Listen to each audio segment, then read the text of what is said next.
One of the most important factors in having a successful attorney-client relationship, and just about any other relationship, is trust.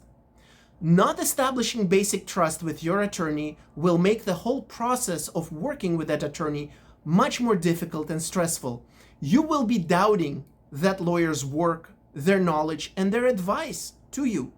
There is also going to be a significant chance that you will have a fallout with that attorney.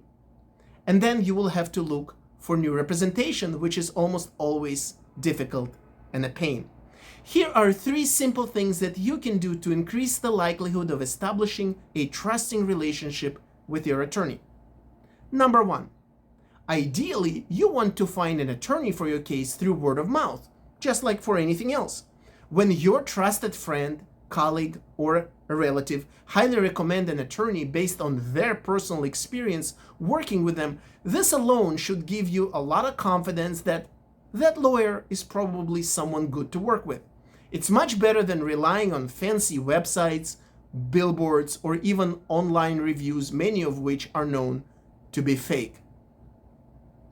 Number 2, have at least one face-to-face meeting or at least a Zoom meeting with your attorney when you start working on any type of case together, so you have an idea of who they are.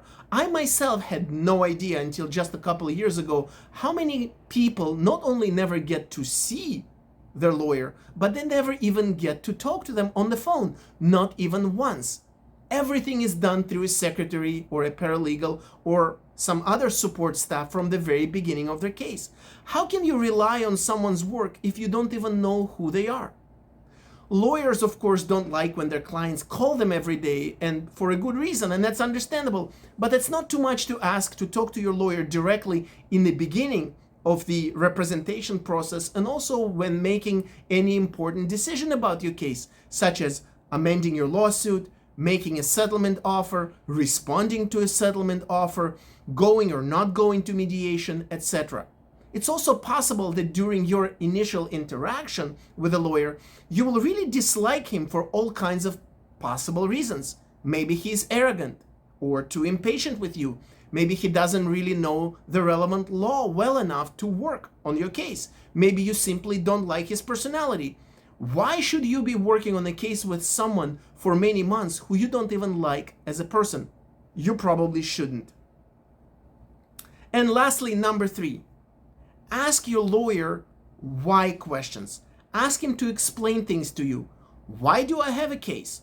Why is my case strong and worth pursuing? What are the weaknesses and challenges in my case, and why? Why are we doing this or that as a next step as opposed to something else? When your lawyer explains to you not only what needs to be done, but why in your case, you will be much more at ease about the whole process, and you will also be able to see that your lawyer is knowledgeable in the subject area, which should make you all the more comfortable working with him or her. Follow these 3 simple steps. It's not too much to ask, and anyone can do this pretty much with any attorney in order to establish, or at least try to establish, a more trusting relationship. And this will take a lot of guesswork out of the whole process. Thank you.